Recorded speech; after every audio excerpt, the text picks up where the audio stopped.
بسم اللہ الرحمن الرحیم. مطلب یہ ہم جیسا کہ میں نے اپنا اسٹرکچر بیان کیا تھا اس میں کچھ چیزیں میں نے آگے پیچھے کی ہیں. اصولاً تو مجھے یہ خمینی صاحب کا جو یہ وصیت نامہ ہے وہ آخر میں رکھنا چاہیے تھا، لیکن پورے جو ایران کا انقلاب ہے اگر ہم اس کے مطلب آخر سے اس کو انالیسس کرنا یا اس کو سمجھنا چاہیں تو زیادہ آسان ہو جائے گا. جیسے پچھلی دفعہ میں نے کہا تھا کہ وہ حدیث ثقلین شیعیت کے ہاں ایک بڑی اہمیت کی حامل ہے، اور یہ وہ حدیث ہے مطلب سوائے امام بخاری کے تمام ہی اہل سنت والجماعت کے محدثین نے بھی بیان کی. حدیث شریف یہ ہے کہ میں تمہیں دو چیزیں چھوڑے جا رہا ہوں، کتاب اللہ اور اپنے اہل بیت. یہ دونوں کبھی بھی ایک دوسرے سے جدا نہ ہوں گے یہاں تک کہ حوض کوثر پر میرے یہاں لوٹ آئیں. یہ ایک طویل حدیث ہے، یہ اس کا وہ ہے. مطلب یہی وہ اصول ہے جو پوری ایرانی انقلاب کے اندر کار فرما ہے. اسی اصول کی بنیاد پہ مطلب ایرانی انقلاب کی سیاست، معاشرت اور امامت اور کانسٹیٹیوشن اور ولایت فقیہ کا کانسیپٹ یہیں سے نکلتا ہے. یہاں تک ہم نے کر لیا تھا. اس کے بعد پھر اصل گفتگو جہاں سے وہ شروع کرتے ہیں وصیت نامہ،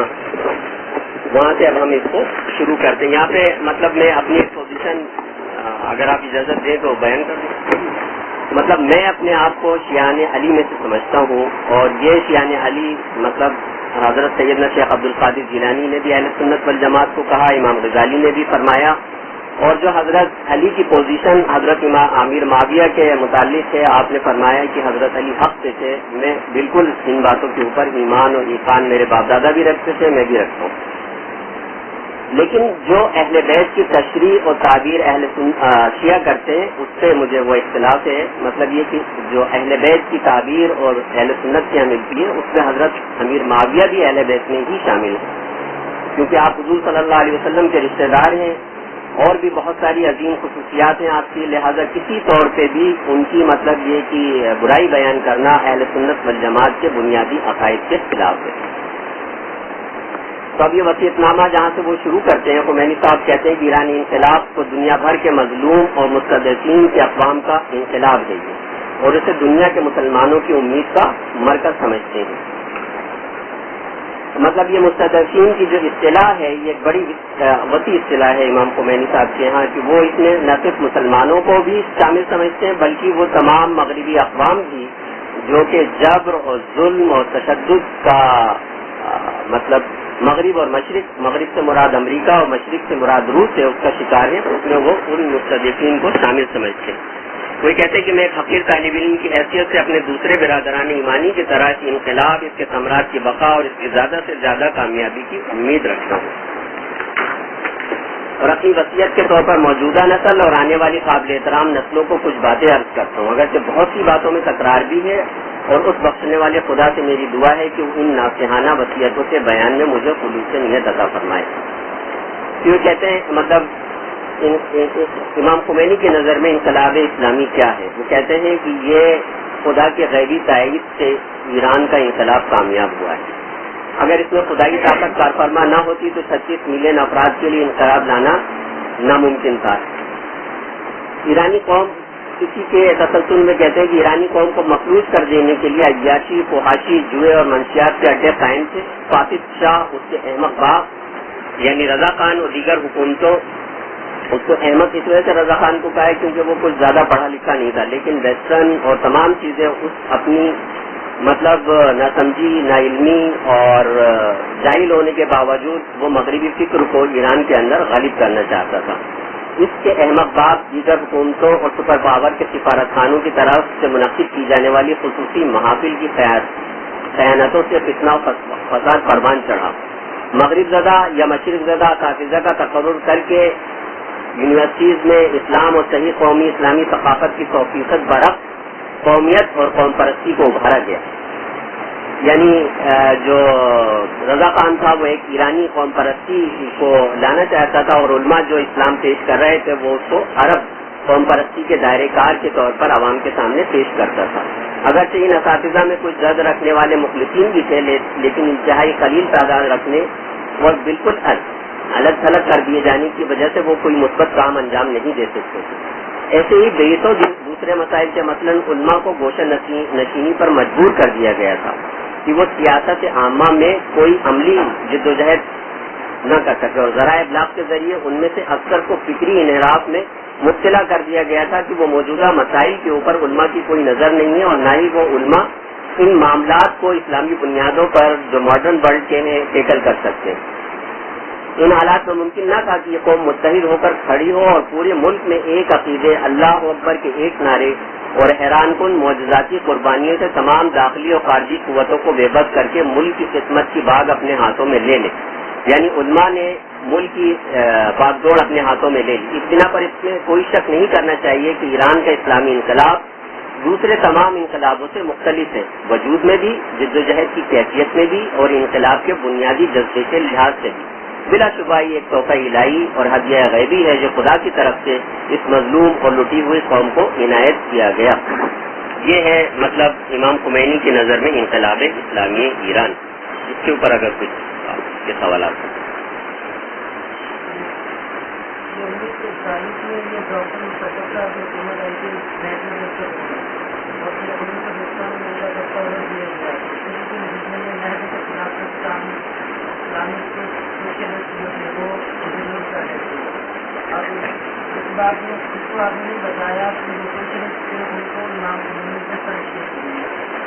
یہاں پہ تو ابھی ہم مطلب یہ تمام چیزیں آگے کی آپ کر رہے ہو۔ یہ انقلاب 1952-53 میں 1940-41 میں دوسرا انقلاب آیا،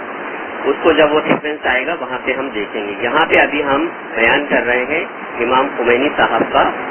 جو وصیت نامہ ہے اس کو، اور یہ جو پیراگراف میں نے پڑھا ہے اس میں جو ایشو ہے وہ بتائے، ورنہ چیزیں آگے چلی جائیں گی اور ہم کل سے مبحث کریں گے اور بہت ساری چیزوں کو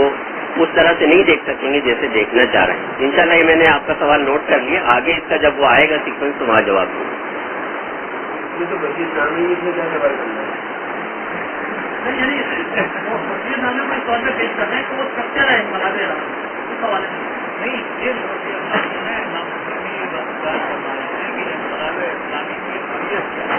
تو یہاں جو بات وہ فرما رہے ہیں وہ یہ فرما رہے ہیں کہ انقلاب اسلامی ایران جو ہے وہ تمام انقلابات سے جن کا ہم مطالعہ کرتے ہیں، برطانیہ کا انقلاب اور فرانس کا انقلاب اور جرمنی اور روس اور چین وغیرہ، ان سے ایک منفرد انقلاب ہے، اور وہ کہتے ہیں 3 نوعیتوں میں مختلف۔ یہ اس نوعیت میں مختلف ہے کہ وہ جو ہے جس طریقے سے وہ اس کی ترتیب اور تنظیم کی گئی وہ اس سے بالکل مختلف ہے کہ جو کافرانہ انقلابات، دوسرے اس کے مقاصد جو ہے وہ اس سے بالکل مختلف ہیں جو کافرانہ انقلاب سرمایہ دارانہ انقلابوں کے ہیں، اور تیسرا جو اس کی روح ہے اور اس کی جو اساس ہے وہ اس سے بالکل مختلف ہے جو ہے نا جی بالکل۔ اور وہ یہاں پہ کہتے ہیں کہ یہ انقلاب مطلب علماء کو جو اتنا بدنام کر دیا گیا تھا کہ وہ حاضر و موجود جو بھی مسائل ہیں اس سے نبردآزما ہونے کی صلاحیت اور طاقت نہیں رکھتے، اور علماء نے وہ کر دکھایا اس انقلاب کے ذریعے، اس کی طرف بھی پن پوائنٹ کر رہے ہیں۔ یعنی ظاہر ہے کہ یہ جتنے انقلابات آپ دیکھتے آئے ہیں سرمایہ دارانہ انقلاب، ان کے اندر جو قیادت ہوگی وہ مذہب دشمن قیادت ہوگی، چاہے وہ کمیونسٹ انقلاب ہو یا لبرل انقلاب ہو یا قوم پرست انقلاب ہو، جن لوگوں کے ذریعے یہ انقلاب برپا ہوا یہ خدا اور مذہب کے دشمن تھے سب کے سب، لبرل بھی اور قوم پرست بھی اور اشتراکی بھی۔ اسی وجہ سے انہوں نے سرمایہ دار نظام ہے، یہ اس کا بالکل مختلف ہے کہ یہاں ایک خدا پرست اور جیسے کہیے کہ دیندار اور علماء کی قیادت جو ہے وہ انقلاب لائی ہے۔ تو ظاہر ہے کہ یہ سرمایہ دارانہ انقلاب کا رد انقلاب ہے، ان معنوں کے اندر اس کی قیادت اس سے بالکل مختلف ہے کہ جو عموماً سرمایہ دارانہ انقلاب کی قیادت ہے۔ ڈاکٹر ایک چیز میں بہرحال ہمیں نظر آتا ہے کہ جو ایرانی انقلاب میں جو فوکل پوائنٹ رہا، اور اس جو ابھی جیلانی میں نے پڑھا اس میں بھی جو پہلا جملہ ہے کہ عظیم انقلاب جس نے ایران کو عالمی لٹیروں اور ظالموں کے جنگل سے نجات دلائی، تو ہم دیکھتے ہیں کہ علماء کی برتری کو تو قائم کیا، لیکن فوکل پوائنٹ یعنی عدل ان کی پوری جدوجہد کا ایک مرکزی پوائنٹ رہا ہے۔ اس کی وجہ سے اس کے اندر وہ روحانی اثرات اور وہ چیزیں ہمیں اس قدر نظر نہیں آتی، اور یعنی اس حوالے سے زیادہ فوکس ہے کہ جس کو ہم کہیں کہ عدل کے جو ایشوز ہیں کہ ظالموں سے نجات دلائی یا جو استحصال کیا جا رہا تھا اس سے نجات دلائی، یعنی علماء کی برتری تو قائم ہوئی جو شاہ کے دور میں یا کس کے دور میں جو تعلیم کے حوالے سے جو غیر اسلامی افکار آ گئے تھے، لیکن اس علماء کی برتری اور وہ تعلیم کے میدان میں بھی جو انقلاب لایا اس کا یعنی ہدف کیا تھا بنیادی طور پر؟ ہاں، بنیادی طور پہ یہ عدل کا مسئلہ اٹھا رہے ہیں جو مطلب پورے انقلاب اسلامی کے اندر ہے. جب وہ کانسٹیٹیوشن کی بات کروں گا میں تو وہاں پہ اس عدل کو وہاں پہ رکھ کے دیکھیں گے کہ ان کی نظر میں عدل سے مراد کیا ہے. 3 چیزیں ہیں انقلاب اسلامی کے اندر. ایک ان کا وہ دور ہے جس میں وہ جدوجہد کر رہے ہیں، اس کے لیے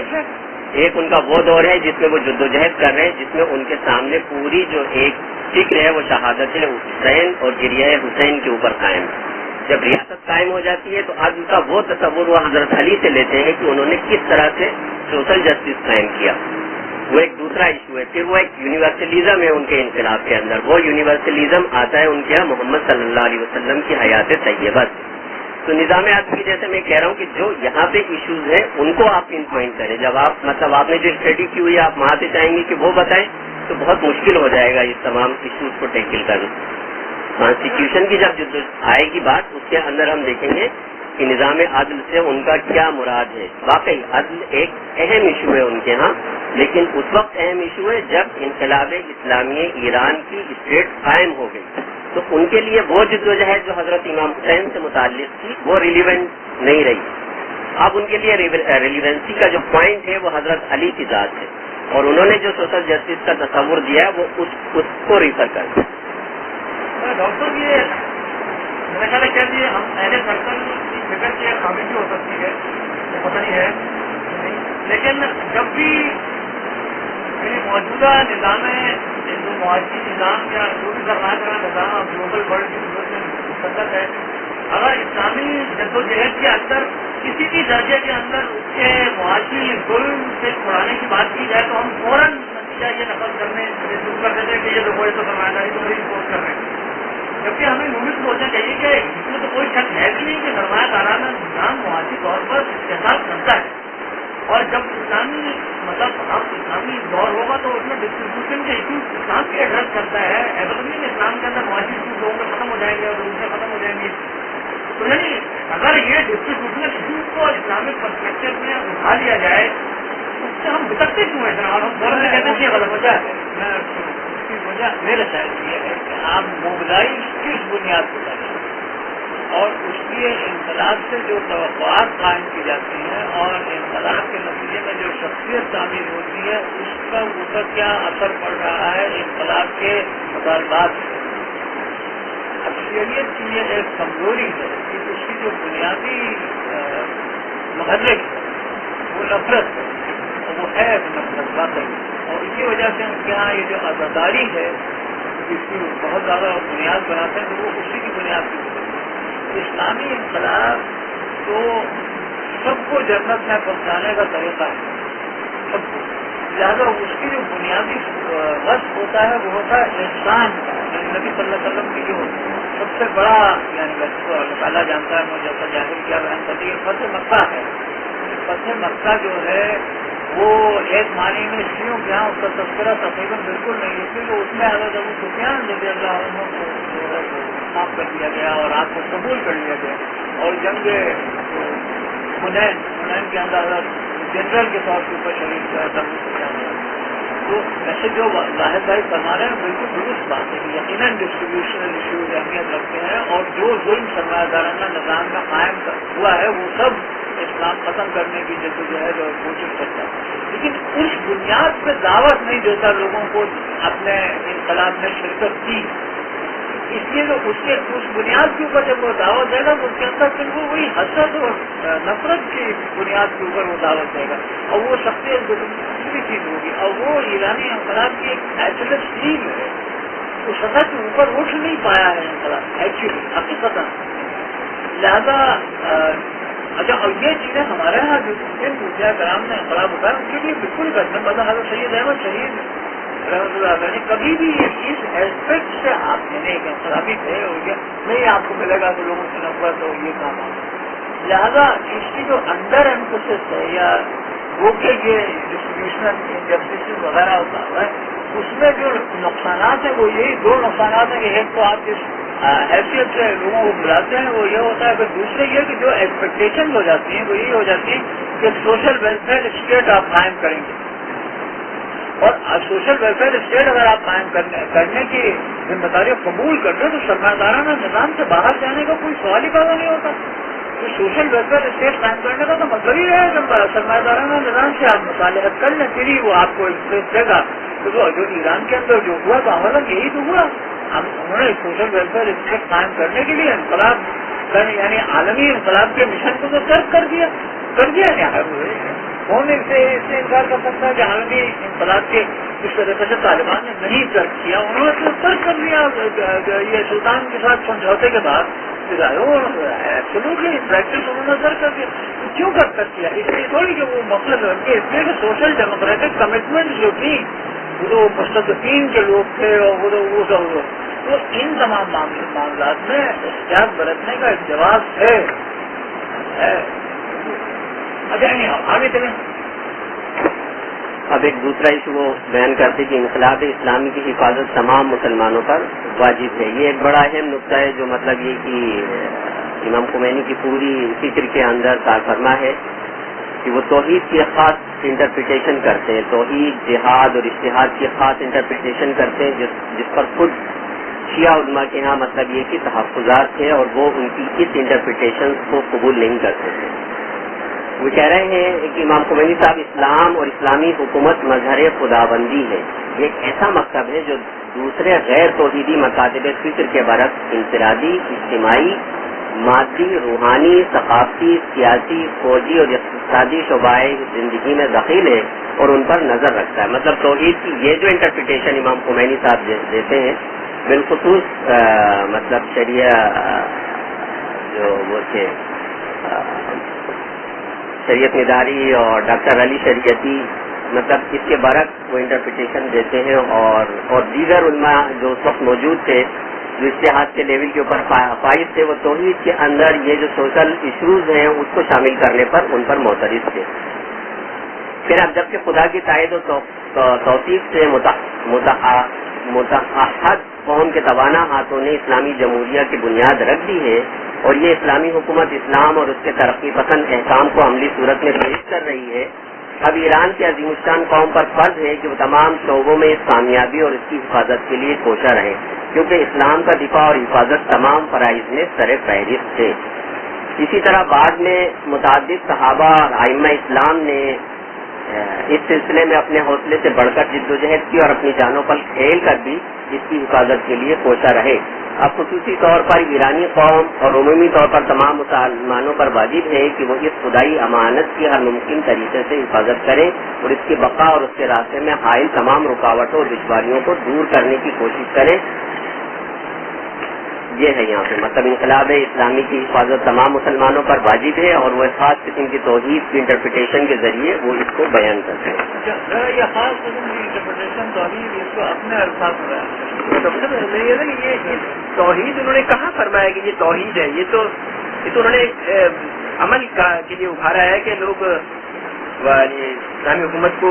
حفاظت کریں، یہ تو انہوں نے فرمایا کہ میرا توحید کا یہ ہے عقیدہ ہے یا یہ توحید ہے۔ پہلے جملہ اسلام اور اسلامی حکومت مظہر خداوندی ہے، یہ ایک ایسا مکتب ہے جو دوسرے غیر توحیدی مکاتب فکر کے برعکس انفرادی، اجتماعی، مادی، روحانی، ثقافتی، سیاسی، فوجی اور اقتصادی شعبۂ زندگی میں دخیل ہے۔ تو توحید کی اس انٹرپریٹیشن یعنی توحید سے مراد ان کی مسلمانوں کی یونٹی بھی ہے اور جو دیگر سوشل ایشوز ہیں جو جسٹس کا اصول جس کو انہوں نے کہا ان تمام چیزوں کو وہ انکمپاس کرتے ہیں کہ ان کے ہاں یہ توحید ہے۔ میرے خیال میں یہاں جو بنیادی ایشو ہے ایرانی انقلاب بہت ہی بنیادی۔ جی ہاں میں کہہ رہا تھا کہ یہاں جو بات کہنے کی کوشش کی جا رہی ہے نا وہ تو ظاہر ہے کہ عیسائیت یا دوسرے مذاہب کے برخلاف اسلام کی ایک امتیازی حیثیت ان معنوں میں بیان کی جا رہی ہے کہ وہ ایک مکمل ضابطۂ حیات ہے، جیسے کہ ہماری یعنی مولانا کی فکر میں بھی موجود ہے اور دوسری جگہ بھی ہمیں مل جاتا ہے کہ اسلام کوئی ایسا صرف پوجا پاٹ کا مذہب نہیں ہے بلکہ وہ زندگی کے ہر دائرہ کار کے اندر اپنی واضح ہدایت اور تعلیمات ہے۔ یہاں تو کم از کم یہ بیان کرنے کی کوشش ڈاکٹر یہی لگ رہا ہے کہ وہ توحید سے مراد دے رہے ہیں کہ اسلام ایک ایسا نظام ہے جو توحید پر مبنی ہے. توحید سے مراد یعنی ایک تو وہ عقیدہ ہے ہمارا کہ اللہ تعالیٰ ایک ذات ہے, وہ اکیلا ہے, اور کیونکہ وہ اکیلا ہے لہٰذا زندگی کے ہر اسپیکٹ میں اسی اکیلے کی کی ایکسپریشن ہونی چاہیے. تو اسلامی زندگی جو ہوتی ہے وہ اللہ تعالیٰ کے ارادے کا مظہر جیسے میں استعمال کیے ہیں. تو ہم یہ کہتے ہیں کہ یہ ڈیورٹی ہونی چاہیے انسانی زندگی میں, اور ڈیورٹی ہونی چاہیے کہ بادشاہ کا ایک پلیئر ہے اور مذہب کا ایک پلیئر. یہ میرے پاس یہ کام ہونا چاہیے. میں ایسا کہ پتہ نہیں مطلب علماء فرمائیں, میں یہ سمجھا کہ ایک تو توحید کا میٹافزیکل ایسپیکٹ. میٹافزیکل ایسپیکٹ یہ ہے کہ ٹرانسینڈنس, مطلب اللہ تعالیٰ ایک ذات ہے, وہ محض کچھ صفات کا مجموعہ اللہ تعالیٰ نہیں بلکہ اللہ تعالیٰ ایک ذات ہے جس کا نام ہے اللہ. اور جو ٹرانسینڈنٹل انہی معنوں میں ہے کہ ان کا یعنی کہ حلول ناممکن, یہ ناممکن ہے کہ یعنی ابدیت کی سطح سے اٹھ سکتے. اچھا, پھر اس کے بعد توحید کے کچھ مضمرات ہیں جو اس کی ایتھکس میں نکلتے ہیں, کیونکہ وہ یہ جو بھی حکم اس نے دیا اس کو حق ہے کہ وہ حکم دے اور اس کی پیروی جو ہے وہ پوری کی پوری. مجھے ایسا لگتا ہے کہ جیسے یہ ایتھیکل اور میٹافزیکل مثلا اس ایتھیکل اور میٹافزیکل تصورات کو ملا جب آپ دیتے ہیں اس طریقے سے مجھے لگتا ہے کہ یہاں ملا دے رہے تو اس میں جو مسئلہ پیدا یہ ہوتا ہے کہ اگر ان ایتھیکل ریئلٹیز کو آپ کہیں پائیں تو اس میٹافزیکل وجود تک آٹومیٹکلی پہنچ جائیں گے یا نہیں پہنچ جائیں گے. اور مثلاً یہ جتنی باتیں یہ اس وقت فرض کیجیے, ہم یہ کہیں کہ اگر فرض کیجیے سویڈن کے معاشرے کے اندر آپ کو وہ تمام چیزیں یہ کسی نہ کسی حد تک نظر آئیں گی جس کا انہوں نے فرمایا ہے, تو کیا ہم یہ کہیں گے کہ سویڈن کے لوگ جو ہے موحدین یا ان معنوں میں موحدین ہیں کہ ان کے اندر یہ تمام چیزیں موجود ہیں جو ہم نے اس کو کیا نہیں. اور اللہ تعالیٰ بھی ایمان لانا کوئی انسان کو مومن نہیں بناتا بلکہ یہ کہ وہ تو پریکٹس اسلام مانگے. کیونکہ امام منتظری نے بالخصوص اس کے اوپر گرفت کی ہے, ان کے اوپر بھی اور شریعتی کے اوپر دونوں اوپر بھی یہی چیز ہے کہ اسی بنیاد کی بچی ہے کہ وہ کہا کہ وہ جو میٹافزیکل مابعد طبیعتی تصور ایمان ہے, ایک معنی میں یہ تصور یہ سیاسی تصور وہ کہتے ہیں, ایک سیاسی تصور ہے یعنی یہ الوہیت کا کہ جو اسے ڈائیوٹ کرتا ہے. جی بالکل. نہیں ہم ذرا پھر سے پڑھ رہے ہیں ڈاکٹر صاحب, وہ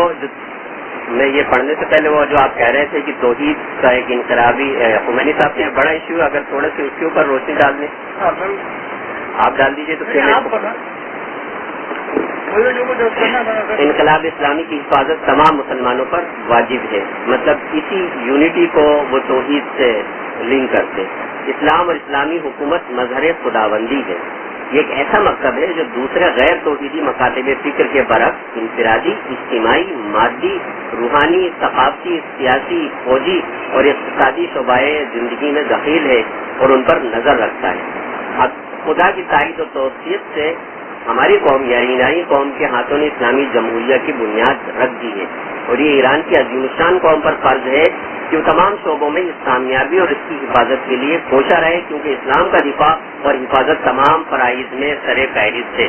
یہ ہے تھوڑا سا انہوں نے گریان حسین کا ذکر کیا تھا. ہم لوگ کہتے ہیں کہ جو خلافت راشدہ کے بعد سے جو حکومتیں آئیں بنو امیہ, بنو عباس, وہ بھی اصل میں اسلامی سلطنتیں نہیں تھیں, اور ساتھ ہی ساتھ سمجھتے ہیں کہ امام حسین رضی اللہ تعالیٰ عنہ کی جدوجہد جو ہے وہ ہمارے لیے ایک مسئلہ ہے, سورس ہے. ان دو باتوں میں ریکنسیلیشن کیسے ممکن ہے؟ اگر عمومی سلطنت بھی اسلامی تھی تو وہ امام حسین کی جدوجہد کے خلاف تھی. اصل کو اظہار ہے کہ ابھی جو گفتگو کر رہے ہیں اس سے اس کا کوئی تعلق نہیں. دوسری بات یہ ہے کہ میری ذاتی رائے ہے اور میں یہ نہیں سکتا کہ جو امیہ اور عباسیہ سلطنتیں اسلامی سلطنتیں کسی بھی اپنی کے امام حسین کی جدوجہد کامیاب ہوئی, اور میں امام حسین کو کوئی ناکام پر نوحہ پڑھا جائے نہیں سمجھتا, بلکہ میں سمجھتا ہوں کہ امام حسین کی جدوجہد کے نتیجے کے اندر وہ اسٹیج پیدا ہو گئی جس کے نتیجے کے اندر شرع مطالعہ کو نافذ کرنے کے لیے علماء کے ہاتھ میں اقتدار آ گئی, اور اسی وجہ سے امام حسین سے وہ کبھی کے شاگرد سے وہ لہذا خروج جو آپ نے کیا امیہ سلطنت کے خلاف وہ بالکل مستحسن تھا, اور اس خروج کی کامیابی کے نتیجے کے اندر اسلامی حکومت قائم رہی. حضرت اس کا ابھی بھی بحث کر رہے ہیں آگے پھر اسی سے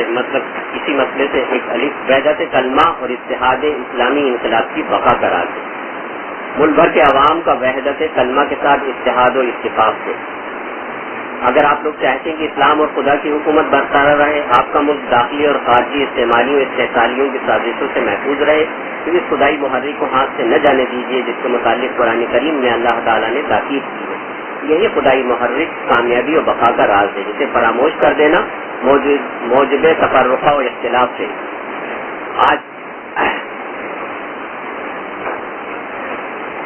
آج کل بھی اور آئندہ بھی جس بات سے ایرانی قوم اور دنیا بھر کے مسلمانوں کو آگاہ ہونا چاہیے اور اس کی اہمیت کو پیش نظر رکھنا چاہیے, وہ یہ ہے کہ ایسی تباہکن اور تفرقہ انداز پروپیگنڈے کو بے اثر کیا جائے. تمام مسلمان اور خاص طور پر ایرانیوں کو خصوصاً عصر حاضر میں میری وصیت یہ ہے کہ ان سازشوں کے مقابلے میں رد عمل کا اظہار کریں اور ہر ممکن طریقے سے اپنی وحدت و ثبات میں اضافہ کر کے کافروں اور منافقوں کو مایوس کر دیں. مطلب یہ اسی کا ہی تسلسل ہے. پھر کہہ رہے طاغوتی سازشوں کو ناکام بنائیے. ایک سازش ہمہ جہت پروپیگنڈا ہے, اسلام سے مایوس کرنے کے لیے جو مسلسل کیا جا رہا ہے. کبھی کھلم کھلا کہا جاتا ہے اسلام کے احکام 1400 سال پہلے وضع ہوئے ہیں اور اس قابل نہیں ہے کہ عصر حاضر میں ان پر کاربند ہو کر حکومتیں چلائی جا سکیں. اسلام ایک رجت پسند دین ہے, ہر نئی چیز و تمدن کے مختلف مظاہر کا مخالف ہے. عصر حاضر میں حکومتیں عالمی تمدن اور اس کے مظاہر سے کنارہ کشی اختیار نہیں کر سکتی. اسلام اور دوسرے الہی مذہب کا تعلق صرف روحانیت, تہذیب, نفوذ, دنیاوی جاہ و منصب سے ڈرنے کر کے دنیا کی دعوت دینے اور ایسی عبادات اور اذکار اور دعائیہ سے ہے جو انسان کو خدا کے قریب اور دنیا سے دور کر دے. اور حکومت, سیاست اور اقتدار اس عظیم روحانی مقصد کے خلاف ہے, کیونکہ یہ سب تعمیر دنیا کے لیے جو انبیاء اسلام کے مسلک کے خلاف ہے. بدقسمتی سے دوسرے قسم کے پروپیگنڈے نے بعض بے خبر عالموں اور دینداروں پر اتنا اثر ڈالا کہ وہ حکومت اور سیاست میں حصہ لینے کو فسق و فجور کے مترادف سمجھنے لگے. شاید ابھی بعض لوگ یہی سمجھتے ہیں, اور یہ خیال ایک بہت بڑی مصیبت ہے جس میں اسلام مبتلا ہو گیا ہے. پھر وہ کہتے ہیں کہ بعض مصلحتوں کے پیش نظر جان بوجھ کر خود کو انجان ظاہر کرنا, کیونکہ قسط و عدل کے معیار کے مطابق قوانین کا اجرا, ظالموں اور ظالمانہ حکومتوں کا سرجباب, انفرادی اور اجتماعی عدل و انصاف کا فروغ, شر و فساد, منکرات و فحشاء اور طرح طرح کی غلط کاریوں کی روک تھام, عقل, عدل اور استقلال کے معیار کے مطابق آزادی, خود کفیل ہونا, استعمار, استحصال اور غلامی کا سرجباب, معاشرے کو فساد و تباہی سے بچانے کے لیے عدل اور انصاف کے معیار کے مطابق حدود و قصاص اور تعزیرات کا اجرا, اور معاشرے کو عدل و انصاف اور عقل کے تقاضوں کے مطابق چلانا. اور ایسی ہی سینکڑوں چیزیں ایسی نہیں ہیں جو وقت کے گزرنے کے ساتھ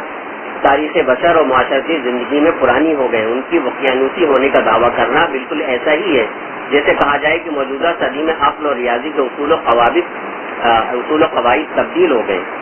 اور یہ دعویٰ کہ اسلام جدید چیزوں کا مخالف ہے, جیسا کہ معزول محمد رضا پہلوی کہا کرتا تھا. یعنی یہاں محمد رضا پہلوی سے وہ اور اس کا باپ دونوں مراد ہیں. کہا کرتا تھا کہ یہ لوگ اس ترقی یافتہ زمانے میں جانوروں پر سفر کرنا چاہتے ہیں. یہ ایجادات اور ترقی یافتہ صنعتوں کے مخالف ہے جو انسانی تمدن اور ترقی میں عمل دخل رکھتی ہیں. تو اسلام اور کسی بھی توحیدی مذہب نے کبھی ان کی مخالفت نہیں کی اور نہ کبھی کرے گا, بلکہ اسلام اور قرآن نے تو علم و صنعت پر بہت زور دیا ہے. اور اگر تجدد و تمدن سے وہ باتیں مراد ہیں جو پیشہ ور آزاد خیال لوگ کرتے ہیں, یعنی تمام منکرات اور فحشاء, حتیٰ کہ ہم جنس پرستی تک میں آزادی, تو تمام آسمانی مذاہب, دانشور اور اہل فہم و فراست اس کے مخالف ہیں. بعض حضرات اسلام کو حکومت و سیاست سے جدا سمجھتے ہیں. ان احمقوں سے کہنا چاہیے کہ قرآن کریم اور سنت رسول اللہ صلی اللہ علیہ وسلم حکومت و سیاست کے متعلق جتنے احکام ملتے ہیں اتنے اور کسی چیز کے بارے میں نہیں ملتے, بلکہ اسلام کی عبادت سے متعلق اکثر احکام عبادت و سیاست سے مضبوط ہیں. پیغمبر صلی اللہ علیہ وسلم نے حکومت تشکیل دی جو دنیا کی دوسری حکومتوں کی طرح تھی. اسلام کے پہلے خلفاء نے بھی وسیع حکومتیں قائم کی. حضرت علی بن ابی طالب کی حکومت جس میں وہی جذبہ زیادہ وسیع اور جامع انداز میں ہمیں کارفرما نظر آتا ہے تاریخ کے تمام حقائق میں سے, اور اس کے بعد بھی حکومت بتدریج اسلام کے نام سے منسوب رہی, اور آج بھی اسلام اور رسول اکرم صلی اللہ علیہ وسلم کی پیروی میں حکومت اسلامی کے بہت سے مدعی موجود ہیں. اور یہ جو کہا جاتا ہے کہ انبیاء علیہ السلام صرف روحانیت سے سروکار رکھتے تھے اور دنیاوی حکومت و اقتدار مردود سے ہے اور انبیاء اولیاء بزرگان امت اس سے اعتراض کیا کرتے تھے، ہمیں بھی ایسا ہی کرنا چاہیے، تو ایک افسوسناک غلط فہمی ہے جس کے نتائج اسلامی اقوام کی تباہی اور خوخار استعماریوں کے لیے راہ ہموار کرنے کی صورت میں ظاہر ہوئے ہیں، کیونکہ مردود تو صرف ایسی شیطانی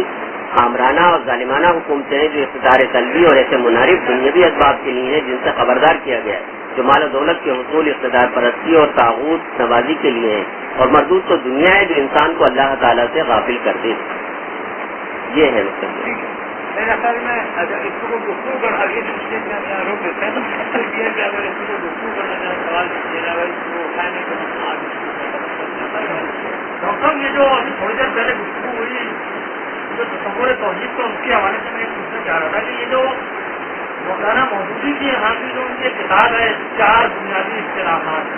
اس کے اوپر بھی مولانا ابوالحسن نقوی وغیرہ نے کافی نقص پیش کیا ہے کہ اس کے اندر جو خدا کو ایک ایسے مطلب لیڈر اور بادشاہ کے طور پر پیش کر دیا ہے کہ جیسے وہ اوپر سے سیاستدان ہے، یعنی پولیٹیکل خدا ہے، مطلب جو چاہتا ہے کہ لوگ سب میں یہ کام کریں۔ اس کے بارے میں اور یعنی عام طور پہ جو خدا کا جو صوفیہ جتنا تصور پیش کرتے ہیں بہت فائدہ نہیں ہے، اس کو تصور کرنے کی کوشش ہے، اس کے بارے میں آپ کیا دیکھتے ہیں؟ مودودی اور امام خمینی کے خیالات میں تماش کرتے ہیں، یعنی بہت زیادہ بہت سے معاملات میں اس کے خلاف بہت معاملات ہیں۔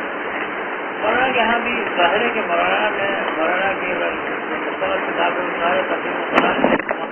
تعبیرات آپ کو ایسی نہیں ملتی کہ جو اہما مختلف ہو، لیکن یہ کہ آپ کا جو دائرہ کار تھا وہ بنیادی طور کے اوپر سیاسی ہی تھا،